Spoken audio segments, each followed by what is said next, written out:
اور مکمل تلاوت کیا گیا سورہ یاسین کے ساتھ۔ تفسیر کے حوالے سے آج ہمارا 22واں پارہ۔ اللہ رب العزت نے ارشاد فرمایا انما یرید اللہ لیذھب عنکم الرجس اہل البیت ویطہرکم تطہیرا۔ اللہ تو یہی چاہتا ہے اے نبی کے گھر والوں کہ تم سے ہر ناپاکی دور فرما دے اور تمہیں پاک کر کے خوب ستھرا کر دے۔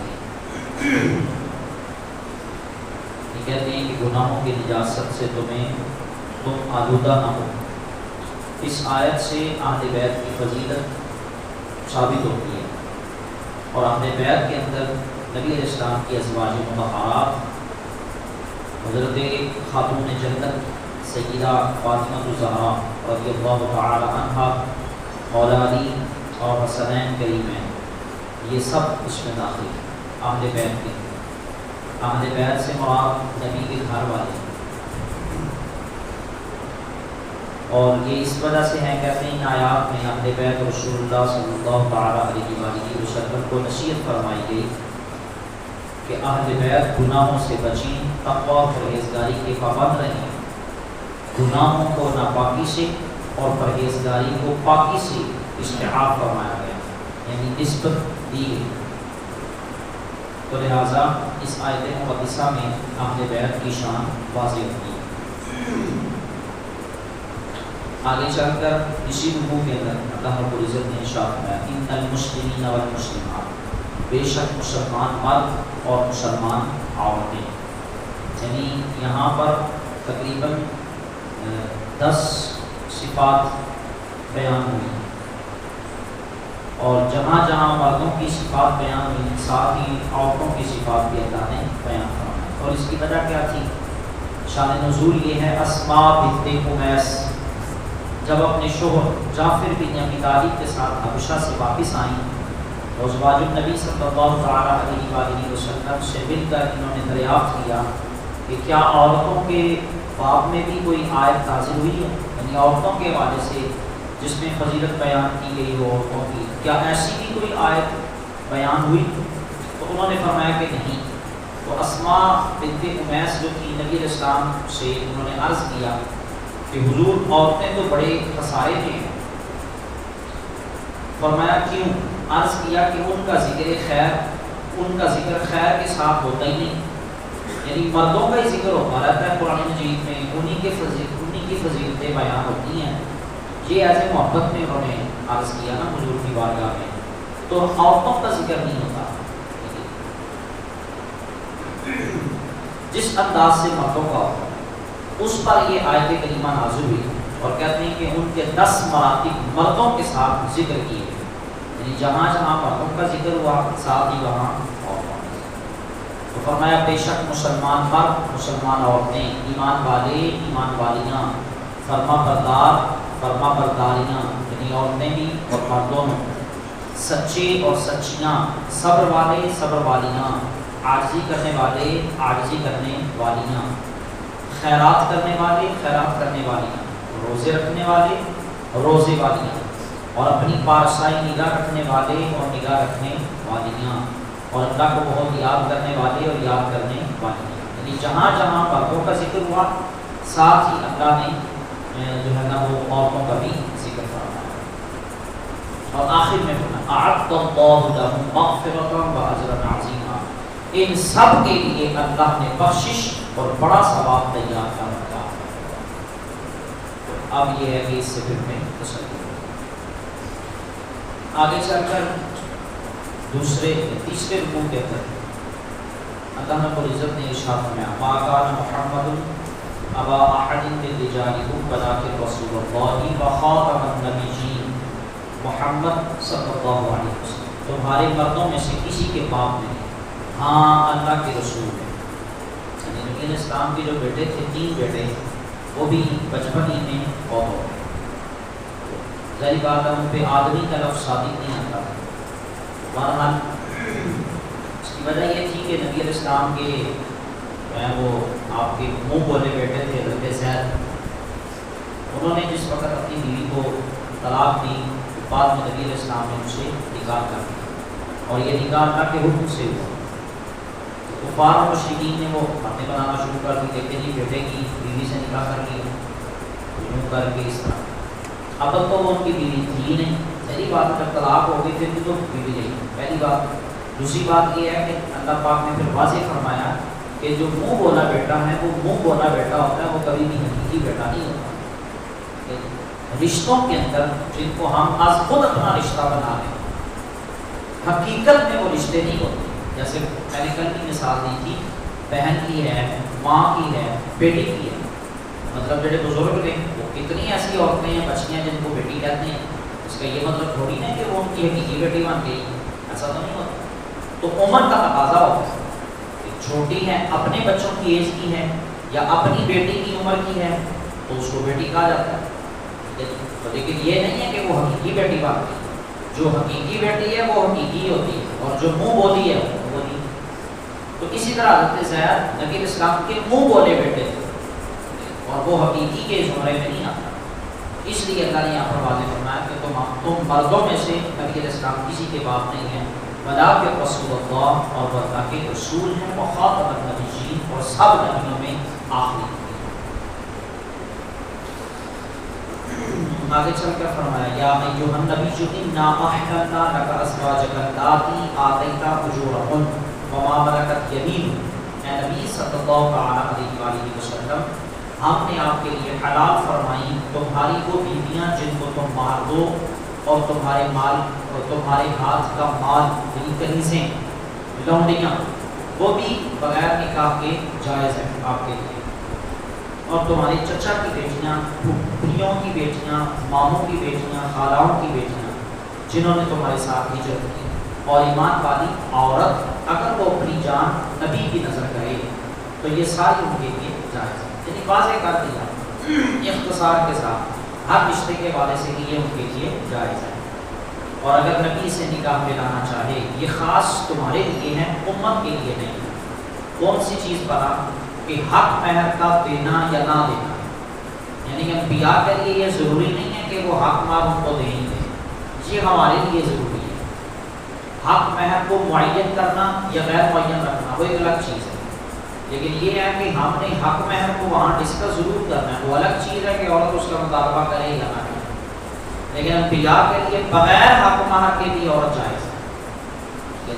کنیز جو لونڈی ہے وہ تو ویسے ہی جائز ہے، لیکن اگر آزاد عورت بھی ہے بغیر حق مہر کے بھی وہ جائز ہے۔ اس کے بعد آگے چل کر اللہ رب العزت نے ارشاد فرمایا یا ایھا الذین آمنوا لا تدخلوا بیوت النبی الا ان یؤذن لکم الی طعام۔ اے ایمان والو، نبی کے گھر میں نہ حاضر ہو جب تک اذن نہ پاؤ، یعنی گھر میں داخل ہونا ہے تو اجازت لے کے داخل ہونا ہے، نبی علیہ السلام کے گھر میں بھی اجازت لے کے جو ہے نا جانا ہے۔ کہتے ہیں اس سے معلوم ہوا کہ عورتوں پر پردہ لازم ہے، اور غیر مردوں کو کسی گھر میں بے اجازت داخل ہونا جائز نہیں ہے۔ اچھا ہونا دیکھو کہ آیت کے واسطے نازل ہو رہی ہے، اے ایمان والو نبی کے گھر میں نہ حاضر ہو، ٹھیک ہے، جب تک اذن نہ ملے۔ ایسے تو کہہ سکتے سر جی پردہ تو دیتا ہوتا ہے، آج کل کے سوشل میڈیا کے دور میں ایسے ہی ہوتا ہے، پردے کی خواتین کے پردے کی بات ہوتی ہے تو ایک بندہ اٹھ کے جو کہہ رہے ہیں جی پردہ دیتا ہے، یہ دل میں پردہ ہونا چاہیے، دل صاف ہے کہ اور سر صحابہ سے پڑھ کر کس کا دل صاف ہو سکتا ہے، اس کے باوجود اللہ نے پردے کا حکم دیا۔ تو یہ آج کے دور کے اندر پھر پتہ کیسے کہہ سکتا ہے دل جو ہے نا وہ گندا ہونا کے اندر ٹائم لگ رہا ہے، اور پھر ہمارا جن کا ایمان ہی ناقص ہے، اور وہ تو ہے ہی کامل ایمان والے، صحابہ سے پڑھ کر کسی کا ایمان کامل ہو سکتا ہے، اس کے باوجود اللہ نے حکم دیا پردے کے بارے سے، ٹھیک ہے جی۔ اچھا آگے پھر نا ادب بیان کیا، حضور کے گھر میں داخل ہونے کا ادب بیان کیا جا رہا ہے کہ کس انداز سے داخل ہونا ہے۔ اور میں مثلا کھانے کے لیے بلائے جاؤ، نہ یوں کہ خود اس کے پکنے کی راہ دیکھو، یعنی جب تک اگر آپ کو دعوت پہ ہوا یہ تھا کہ نبی علیہ السلام نے دعوت دی نا، دعوت عام دی کہ سب لوگوں کو کھانے کے والے سے، صحابہ کرام آئے، کھانا کھایا اور فوراً روانہ ہو گئے۔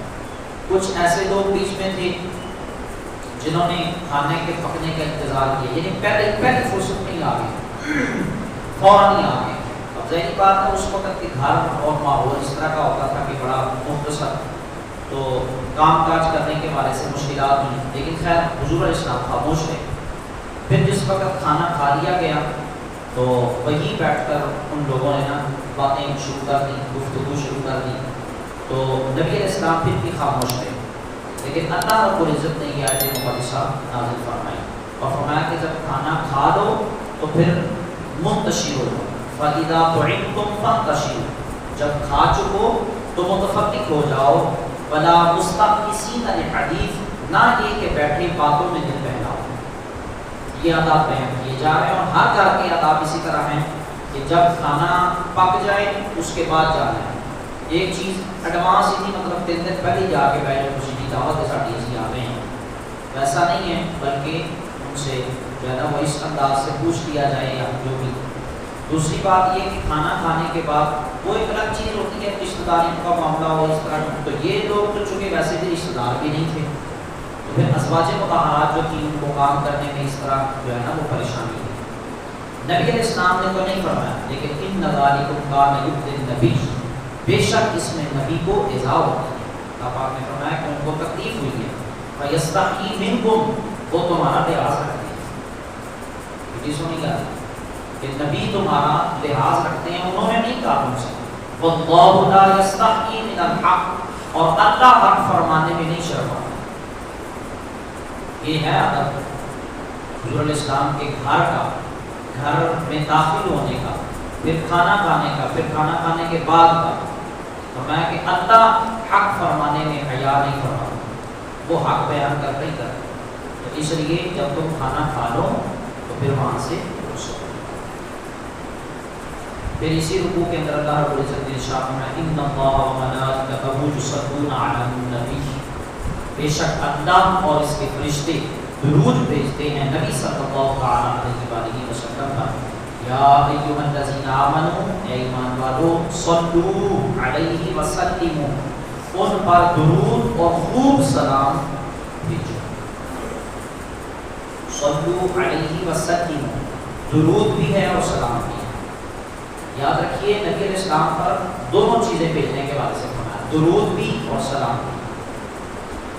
اکثر لوگ درود ابراہیمی پڑھتے ہیں، اچھی بات ہے، پڑھنا چاہیے، منع نہیں کیا جا رہا، لیکن درود ابراہیمی کے اندر درود ہے، سلام نہیں.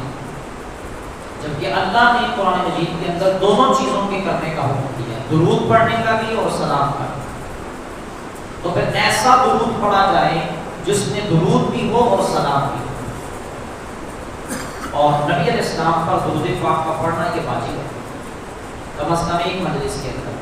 بلکہ نبی علیہ السلام نے تم جب بھی اپنی مجالس کو آراستہ کرو مجھ پر درود پاک پڑھ کے آراستہ، کیونکہ تمہارا درود پاک پڑھنا یہ مجھ تک پہنچنا ہے. تو اس لیے درود پاک تمام نفلی عبادت میں سب سے بڑی عبادت درود پاک اتنی اس کی فضیلت ہے.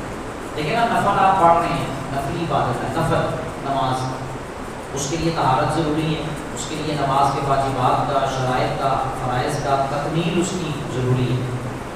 ٹھیک ہے جی. اور پھر بھی تو ہم گارنٹی کوئی نہیں کہ پتہ نہیں قبول ہوئے کہ نہیں. درود پاک حضور کی ذات پر پڑھنا یہ ایسی عبادت ہے کہ اس کے قبولیت کے اندر شک کوئی نہیں ہے. جس وقت بھی پڑھیں گے اللہ قبول فرمائے. تو اس لیے نبی علیہ السلام پر درود پاک کا پڑھنا یہ ہر مسلمان پر ضروری ہے.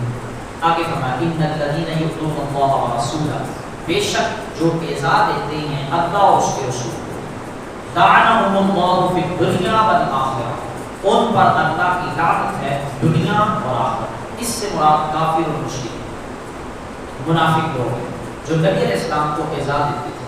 اچھا اب اس آیت مقدسہ میں اللہ نے فرمایا یؤذون اللہ، اللہ اور اس کے رسول کو ایذا. مجھے بتائیں کوئی بندہ اللہ کو ایذا دے سکتا ہے؟ اللہ کو ایذا دی جا سکتی ہے، تکلیف اللہ کو دی جا سکتی ہے؟ نہیں، پاسبل ہی نہیں ہے. بھئی اللہ کو تکلیف کون دے سکتا ہے؟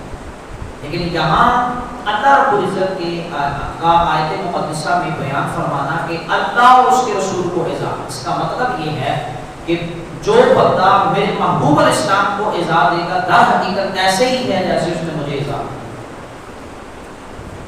اللہ حالانکہ ڈائریکٹ تو کوئی بھی اعزاز نہیں دیتا. اللہ نے یہ محبت ہے، یہ اللہ کی نبی علیہ السلام کے ساتھ محبت ہے کہ فرمایا جو میرے محبوب کو اعزاز دیتے ہیں، تکلیف دیتے ہیں، تب حقیقت ایسے ہی ہے جیسے وہ مجھے تکلیف دیتے ہیں. تو اور لہٰذا اس میں ان کے حوالے سے فرمایا لعنهم اللہ فی الدنیا والآخرہ، ان پر اللہ کی لعنت ہے دنیا اور آخرت میں. اور فرمایا وَأَعَدَّ لَهُمْ عَذَابًا مُهِينًا، اور اللہ نے ان کے لیے ذلت کا عذاب تیار کیا. کافر، مشرک اور منافق، یعنی جس انداز سے وہ تکلیف دیتے تھے، پریشان کرتے تھے نبی علیہ السلام کو، اللہ رب العزت نے اس حوالے سے واضح فرمایا.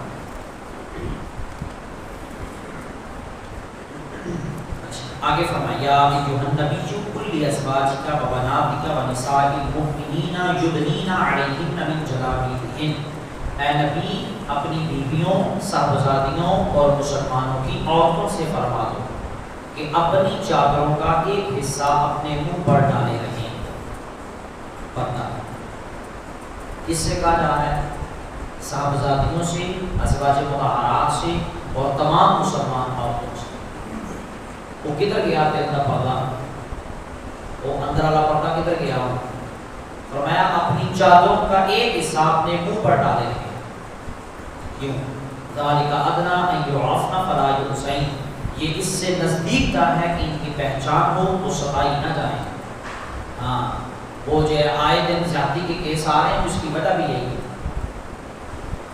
بندیاں نے اگر معاملات خراب کیتے ہیں تو بڑھیاں بھی اگر پردہ کرنا، اگر وہ چاہتی ہیں کہ ہماری عزتیں محفوظ ہیں، تدے تو اسلام نے انہوں نے کیا ہے. میں نے اس دن بھی یہ بات عرض کی تھی کہ زنا کے معاملے میں، بے حیائی کے معاملے میں عورت کا کردار سب سے پہلے ہوتا ہے، وہ سب سے پہلے میٹر کرتا ہے. کیوں؟ اس لیے کہ اس کی طرف سے ریلیکسیشن ہوگی تو وہ مرد نے پھر اگلا کام کرنا ہے. اگر اس کی طرف سے سختی ہوئی اور اس کی طرف سے بالکل اس معاملے میں کوئی کنسیشن نہ آئی تو مرد کی کبھی ضرورت ہی نہیں ہے کہ عورت کی طرف دیکھ بھی جائے. اس لیے آج خود ذاتی طور پر انہیں چاہیے کہ وہ پردے کا پراپر اہتمام کریں. میری گل ہے بھائی، بندے نے جو باہر آنا انہیں چادر منہ کے پا کے ہوئی، مرد نے پردہ تھوڑی نہ کرنا. ہاں وہ الگ چیز ہے کہ اس کو الگ سے فرمایا گیا کل للمؤمنین یغضوا من ابصارہم، کہ مومن جو مرد ہیں اے محبوب ان سے فرمائیے کہ وہ اپنی نگاہوں کو نیچا کریں. یہ ٹھیک ہے، لیکن اس کا یہ مطلب تھوڑی ہے کہ وہ نقاب کر کے باہر آئے گا یا انہیں چادر پہنی یا انہیں برقع پہنا ہے. تو پردہ بیسیکلی کس نے کرنا ہے؟ عورت نے. اور اسی کو حکم دیا گیا کہ وہ جب باہر آئے تو پردہ کر کے. یہاں بھی یہی حکم فرمایا جا رہا ہے. اور آگے فرمایا وَقَالَ اللَّهُ غَفُورًا رَحِيمًا، اور اللہ بخشنے والا مہربان. آگے اسی صورت کے آخر میں فرمایا یا ایھا الذین آمنوا اتقوا اللہ، اے ایمان والو اللہ سے ڈرو، وقولوا قولا سدیدا، اور سیدھی بات کرو. اچھا یعنی سیدھی بات کہتے ہیں سچی اور درست اور حق اور انصافی، اور اپنی زبان اور کلام کی حفاظت رکھو، یہ بھلائیوں کی اصل ہے. ایسا کرو گے تو اللہ تم پر رحم فرمائے گا. سیدھی بات ہے یہ. اور پھر آگے فرمایا وَمَن یُصْلِحْ لَکُمْ أَعْمَالَکُمْ، تمہارے اعمال تمہارے لیے سنوار دے گا. وَیَغْفِرْ لَکُمْ، تمہارے گناہوں کو بخش دے گا. وَمَن يُطِعِ اللَّهَ وَرَسُولَهُ، اور جو اللہ اور اس کے رسول کی فرمانبرداری کرے، فَقَدْ فَازَ فَوْزًا عَظِیمًا، تو اس نے بڑی کامیابی. آگے چل کر سورۃ السبا ہے. سورۃ السبا کے اندر ملک سبا کے حوالے سے جو ہے نا وہ اللہ رب العزت نے بیان فرمایا. پھر اسی کے اندر اللہ رب العزت نے حضرت سلیمان علیہ نبینا علیہ السلام کے حوالے سے فرمایا وَلَقَدْ آتَيْنَا دَاوُودَ مِنَّا فَضْلًا، بے شک ہم نے داؤد کو اپنا بڑا فضل دیا. یا جبالو أَوِّبِي مَعَهُ وَالطَّيْرِ، اور اے پہاڑوں اس کے ساتھ اللہ کی طرف رجوع کرو، اور اے پرندوں وَأَلَنَّا لَهُ الْحَدِيدَ، اور ہم نے اس کے لیے لوہا نرم کیا. داؤد علیہ السلام کے دو بڑے واضح معجزات تھے. پہلا معجزہ یہ تھا کہ داؤد علیہ السلام کو اللہ نے بڑی خوبصورت آواز دی. جب داؤد علیہ السلام اللہ کا ذکر کرتے تھے تو پہاڑ، چرند پرند، حشرات الارض اور جتنے بھی جو ہے نا وہ اجناس تھی زمین کے اندر، ساری کی ساری ان کے ساتھ اللہ کے ذکر میں مشغول تھی. ایڈی سونی اور ایڈی خوبصورت آواز اللہ نے داؤد علیہ السلام کو عطا کی. دوسرا فرمایا وَأَلَنَّا لَهُ الْحَدِيدَ، اور ہم نے اس کے لیے لوہا نرم کیا. داؤد علیہ السلام لوہے کو اپنے ہاتھ سے موڑ لیتے تھے. کہ پٹھیلی لوڑ ہی نہیں ہے موم کرنے کی نا اس کو اور جلانے کی اور پھر اس کا موڑنا اور یہ ساری. داؤد علیہ السلام کو اللہ نے اتنی طاقت عطا فرمائی کہ وہ لوہے کو ہاتھ سے ہی پکڑ کے جس طرح جس شکل میں بھی ڈھالنا چاہتے تھے ڈھال. پھر آگے چل کر انہی کے بیٹے حضرت سلیمان علیہ نبینا علیہ الصلوۃ والسلام کے والے سے فرمایا ولی سلیمان الریح غدوها شہر ورواحها شہر. اور سلیمان کے پاس میں ہوا کرتی اس کی صبح کی منزل 1 مہینے کی راہ اور شام کی منزل 1 مہینے کی راہ. یعنی صبح 1 مہینے تک مسافت کے والے سے وہ سفر کرتے تھے اور رات کو, اور یہ سفر ان کا ہوا کے ذریعے سے ہوتا تھا. اپنے تخت کو ہوا کے ذریعے سے حکم دیتے تو ہوا ان کے تخت کو لے کے چلی جاتی جہاں وہ حکم کرتے. وَأَسَلْنَا لَهُ عَيْنَ الْقِطْرِ اور ہم نے اس کے لیے پگھلے ہوئے تانبے کا چشمہ بنایا. سلیمان علیہ السلام کے دور میں تانبے کے چشمے بہتے تھے. اندازہ کریں. وَمِنَ الْجِنِّ مَن يَعْمَلُ بَيْنَ يَدَيْهِ بِإِذْنِ رَبِّهِ اور جنوں میں سے وہ جو اس کے آگے کام کرتے ہیں. یعنی جنات کا کنٹرول بھی سلیمان علیہ السلام کو اللہ نے دیا. جنات سلیمان علیہ السلام کی فرمانبرداری کرتے تھے. بیت المقدس کی تعمیر بھی انہی کے ذریعے سے ہوئی تھی. آگے فرمایا یعملون له ما یشاء من محارب وتماثیل وجفان کالجواب وقدور الراسیات. اور اس کے لیے بناتے جو وہ چاہتا اونچے اونچے محل, تصاویر, بڑے حوض کے برابر اور لنگردار دیگیں. ٹھیک ہے جی. اعملوا آل داؤد شکرا, اے داؤد والو شکر کرو. وقلیل من عبادی الشکور اور میرے بندوں میں کم ہیں جو میرا شکر کرتے ہیں. انبیاء علیہ السلام کا معاملہ اپنی جگہ پہ وہ جو کرتے ہیں. پھر اس کے بعد آپ کے جو ہے نا وہ ظاہری مثال کے حوالے سے لکھا ہے. داؤد علیہ السلام سلیمان علیہ السلام کی جو ہے نا اپنا ظاہری مثال کے حوالے سے وہ یہ تھا کہ داؤد علیہ السلام نے شیشے کا محل بنوایا. شیشے کا ٹوٹل شیشہ ہی شیشہ. محل بنوانے کے بعد انہوں نے کہا کہ سب سے پہلے میں اس کا خود وزٹ کروں گا, یعنی میں اس کو دیکھوں گا. اور آصف بن برخیہ اور ایک جن ان کی ڈیوٹی لگائی کہ آدمیوں میں سے یعنی بندوں میں سے کوئی بندہ اوپر نہ آئے. یہ ڈیوٹی آصف بن برخیہ جو ان کے وزیر تھے ان کو دی. اور ایک جن کی ڈیوٹی لگائی کہ اور اس کے علاوہ دوسری کوئی مخلوق ہے اس کو جنات جو بھی ہیں وہ ہینڈل کریں گے.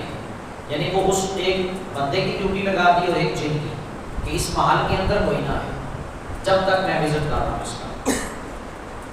سلیمان علیہ السلام محل کے اندر کے وزٹ کیا کر کے نا واپس آ رہے تھے, نیچے اترنے لگے تھے, سیڑھیاں اترنے لگے. تو اوپر سے پہلی سیڑھی ابھی قدم نیچے رکھنے والے تھے کہ نیچے سے ایک بندہ اوپر آ رہا تھا. سلیمان علیہ السلام نے پوچھا بھی تم کیوں آ رہے, کس کی اجازت دی تمہیں؟ میں نے تو ڈیوٹی لگائی ہوئی ہے ایک انسان کی اور ایک جن کی کہ جب تک میں وزٹ پہ ہوں کوئی بندہ اوپر نہیں آئے گا. انہوں نے کہا حضور مینوں کوئی نہیں ڈک سکتا, میں تو آ ہی جاتا ہوں جب بھی چاہوں جس طرح بھی چاہوں میں نے آ جانا ہے, مجھے کوئی نہیں روک سکتا, نہ کوئی انسان نہ کوئی جن. تو خیر سلیمان علیہ السلام کو بڑا تعجب ہوا. آپ نے اس کو روکا بھی لیکن وہ نہیں روکا. جب وہ قریب پہنچا نا انہوں نے کہا حضور میں تو ملک الموت ہوں, میں اسرائیل ہوں, مجھے کوئی نہیں روک سکتا, تو لہٰذا میں آپ کی بارگاہ میں حاضر ہوں روح قبض کرنے کے حوالے سے. تو خیر یہ جس وقت یہ معاملہ ہوا تو ادھر سے بیت المقدس کی نا تعمیر جاری تھی اور جنات یہ آپ سے ڈرتے تھے سلیمان علیہ السلام سے. اور جب تک وہ تھے ذہنی بات ہے کام کاج بھی, اب جس وقت ظاہری مثال ہوتا تو جنات نے کام نہیں کرنا تھا. تو خیر سلیمان علیہ السلام پھر وہیں پہ کھڑے ہو گئے اور اپنا جو عصا مبارک تھا اس کے سہارے میں نا کھڑے رہے. وہیں پہ آپ کی روح جو ہے نا وہ نکالی. جنات آتے تھے دیکھ کے چلے جاتے تھے کیونکہ ان کو پتا تھا کہ سلیمان علیہ السلام جب عبادت کے لیے کھڑے ہوتے ہیں تو ایک مہینہ تک وہ کھڑے رہتے ہیں, عبادت میں مصروف رہتے ہیں. ان کو نہیں پتا تھا کہ روح تو نہیں ہے, روح تو نکل چکی ہے اور سلیمان علیہ السلام کا تو ظاہری مثال ہو چکا ہے, وہ نہیں جانتے تھے. ادھر سے بیت المقدس کی تعمیر جب مکمل ہوئی نا تو اللہ رب العزت یہ لکھا بھی ہوا ہے یہاں پہ قرآن مجید کے اندر کہ وہ دیمک جو ہے اس کو اللہ نے حکم دیا اور اس نے وہ لکڑی کو کھانا شروع کر دیا. جو عصا مبارک تھا نا آپ کا اس پہ دیمک لگ گیا, وہ لکڑی کو کھاتا رہا. اب جس وقت وہ کمزور ہوئی تو ٹوٹ گئی. جیسے ہی وہ لکڑی ٹوٹی عصا مبارک جس کے سہارے آپ کھڑے تھے فوراً سلیمان علیہ السلام زمین پر تشریف لے گئے. اب جس وقت انہوں نے دیکھا نا جنات نے, انہوں نے کہا یہ تو فوت ہو گئے. خیر وہ جس وقت انہوں نے تحقیق کی تو پتہ چلا کہ دیمک جو ہے وہ لکڑی کو کھا رہا تھا اور اس کے کھانے کی وجہ سے وہ لکڑی کمزور ہوئی، وہ ٹوٹی اور پھر آپ زمین پر تشریف لائے۔ اب جنات نے یہ دیکھا، اس کی دو وجہ ہے، اس کی دو وجہ تھی، ایک تو بیت المقدس کی تعمیر تھی جو مکمل کروانا مقصود تھا، اور دوسرا یہ تھا کہ جنات لوگوں کو کہتے تھے کہ اسی سامو علم غیب ہے، ہم غیب جانتے ہیں۔ تو اللہ نے ان کی اس چیز کو واضح کرنا تھا کہ جنات کو کوئی غیب علوم نہیں ہوتا، یہ ہمیں اپنے طرف سے لگے ہوئے، اس طرح کا کوئی معاملہ نہیں۔ اب اس چیز کو اللہ نے یہاں پر واضح کیا، جس وقت وہ ایک ساتھ انہوں نے دیکھا نا وہ دیمک لکڑی کھاتا ہے، اچھا پھر انہوں نے کیا کیا کہ وہ ایک دن میں جتنی لکڑی کھاتا ہے دیمک، اس کو انہوں نے دیکھا، یعنی کہ صبح کے وقت دیمک چھوڑا لکڑی پہ، اور وہ پورے دن کے اندر جتنی لکڑی کھاتا ہے اس کو انہوں نے سامنے رکھا، اور پھر انہوں نے ایک سال کے ساتھ اس کو ضرب کیا۔ ان کے سامنے وہ پھر وہ جواب آیا کہ سلیمان علیہ السلام کو فوت ہوئے ان کا ظاہری مثال ہوئے تقریباً 1 سال گزر گئے۔ اور جنات کو پتہ لگا کہ لو جی اسی 1 سال مطلب سلیمان علیہ السلام کو گزر چکے ہیں اور ہمیں پتہ ہی نہیں۔ تو اللہ نے اس انداز سے ان کے علم غیب کے حوالے سے وہ جو باتیں لوگوں کو کرتے تھے نا، اس کے حوالے سے بھی واضح کر دیا کہ جنات کو کوئی کسی قسم کا علم غیب نہیں، جو مدار جو انہوں نے 1 سال پہلے پتہ لگ جانا چاہیے تھا، جبکہ ایسا نہیں ہے۔ تو یہ چیز اس کے بعد ملک سبا کے حوالے سے اللہ پاک کا جنتان عین، بس آخری بات ہے، جنتان عین یمین و شمال، 2 باغ دائیں اور بائیں، کلوا من رزق ربکم، اپنے رب کا رزق کھاؤ، واشکروا لہ، اس کا شکر ادا کرو، بلدۃ طیبۃ ورب غفور، پاکیزہ شہر اور بخشنے والا رب۔ یہ جو ملک سبا تھا، کہتے ہیں کہ اس کے نا درمیان میں نہر تھی، پوری وہ جو بستی تھی، وہ جو علاقہ تھا، درمیان میں سینٹر میں بڑی صاف شفاف میٹھا پانی، اس کی نہر تھی، اور لیفٹ اور رائٹ پہ باغ تھے، اور باغات ایسے تھے کہ سویرے بندہ اگر اس کو نکلتا تھا نا باغ کے پیچھوں، خالی ٹوکری لے کے وہ پھل نہیں بھی توڑتا تھا نا، پھر بھی جب باغ سے باہر نکلتا تھا تو اس کی ٹوکری پھل سے بھری ہوئی ہوتی، اتنی وسعت تھی پھلوں کی، اور ہر قسم کا پھل۔ اور میں آپ کو کیا بتاؤں، تفسیر جلالین کے اندر لکھا ہے کہ اس باغ کی وہ فریشمنٹ اتنی تھی، انوائرمنٹ کا ماحول ایسا تھا، آپ اندازہ کریں کہ ایک وہ بندہ جس کو جوئیں پڑی ہوئی ہیں نا، جوئیں، وہ اگر اس باغ سے گزرتا نا، اس کی جوئیں مار جاتی تھی۔ میرا نہیں خیال کہ دنیا کے اندر ایسا انوائرمنٹ ہو، ایسا ماحول ہو، بیٹا صاف ستھرا، ایک بندہ کو لگے وہ آپ ہی صاف ہو جائے، لیکن ایسا ماحول ہے۔ اللہ فرماتا ہے ہم نے ان کو کہا کہ یہ جو نعمتیں ہم نے تمہیں دی ہیں نا، اس میں سے کھاؤ اور پھر ہمارا شکر ادا کرو، لیکن کیا ہوگا؟ فَعَضُوا فَأَرْسَلْنَا عَلَيْهِمْ سَيْلَ الْعَرِمِ وَبَدَّلْنَاهُمْ بِجَنَّتَيْهِمْ جَنَّتَيْنِ، تو انہوں نے منہ پھیرا۔ منہ پھیرنے کا مطلب یہ ہے کہ تکبر کیا، نمبر 1، اور نمبر 2 وہ جو نعمتیں ہم نے ان کو دی تھی، اس کے کھانے کے باوجود بھی، استعمال کرنے کے باوجود بھی انہوں نے ہمارا شکر ادا نہیں کیا، بلکہ ناشکری کی۔ ناشکری کے کئی طریقے ہو سکتے ہیں، یا تو اس کو استعمال نہ درست کیا جائے اس چیز کو، یا پھر ہم نے جس وقت انبیاء بھیجے ان پر تو انہوں نے ان کو جھٹلا دیا۔ انبیاء نے ان کو سمجھایا، بتایا کہ دیکھو تم اللہ کی نعمتیں استعمال کرتے ہو، تو اگر اللہ کی نعمتیں کھا رہے ہو تو اس کا شکر ادا کرو۔ وہ تو سارا کو آکڑ دے نہ گیا جی کہڑی نعمت، یہ تو ساڈا حق ہے، یہ تو ساتھ نہیں لبنا سی، ہمارے لیے یہی ہے، یہ نہیں ختم ہونا، یہ ساڈے کو ہی رہنا ہے۔ اللہ فرماتا ہے پھر کیا ہوا؟ فَأَرْسَلْنَا عَلَيْهِمْ سَيْلَ الْعَرِمِ، تو ہم نے ان پر زور کا سیلاب بھیجا۔ وہ ہوئی جڑی نہر صاف پانی ہے، اس پہ انہوں نے بند باندھا ہوا تھا اپنے طور پہ پانی کا نہ ہو۔ اللہ رب العزت نے وہاں ایک چوہے کو چھوڑا، اس چوہے نے ڈے کی بیسس پہ وہ اس کو جو بند باندھا تھا اس کو کھانا شروع کر، کرتے کرتے پانی پیچھے سے زور کا آیا اور وہ بند کمزور ہو گیا۔ جیسے ہی وہ پانی زور سے اس بند پہ ٹکرایا، بند ٹوٹا اور سارے کا سارا پانی پوری بستی میں پھیل گیا سیلاب کی شکل میں۔ اللہ فرماتا ہے کچھ وقت پہلے وَبَدَّلْنَاهُمْ بِجَنَّتَيْهِمْ جَنَّتَيْنِ ذَوَاتَيْ أُكُلٍ خَمْطٍ وَأَثْلٍ وَشَيْءٍ، ان کے باغوں کے عوض ہم نے 2 باغ انہیں بدلے میں دیے جن میں بد مزہ قسم کا میوہ تھا، کانٹے دار جھاڑیاں تھیں۔ پہلے وہاں پہ اچھا قسم کا پھل، اناج، ٹھیک ہے جی، اور بڑا لذیذ قسم کا ان کے لیے میوہ وہاں موجود تھا اسی باغ کے اندر، لیکن کچھ دیر بعد اللہ فرماتا ہے کہ پھر وہاں پر ان 2 اچھے باغوں کی نسبت ہم نے 2 باغوں کو وہ دیے جہاں کا پھل بد مزہ تھا ترش قسم کے پھل تھے اور کانٹے دار جھاڑیاں تھیں، صرف اس وجہ سے ان کی ناشکری کے سبب۔ اور جب اللہ کی نعمت کسی کو ملتی ہے اس پر اگر ناشکری کی جائے تو پھر یا تو نعمت جو کہ کسی اور دے دی جاتی ہے یا انہوں کو لے دی جاتی ہے۔ یہ آگے فرمایا تھا ذالک جزیناہم بما کفروا، ہم نے انہیں یہ بدلہ دیا ان کی ناشکری کی سزا کا۔ وہل نجازی الا الکفور، اور ہم کیسے سزا دیتے ہیں اسی کو جو ناشکرا ہے۔ مثال دے کے اللہ نے فرمایا کہ جو ناشکرا ہے، شکر نہیں کرتا ہمارا، اس کو ہم ایسے ہی سزا دیتے ہیں۔ تو لہٰذا پھر آگے کی ایک اور بستی کے حوالے سے بھی ذکر فرمایا گیا، انشاءاللہ کل پڑھیں گے۔ اللہ کی بارگاہ میں دعا ہے ہم سب کو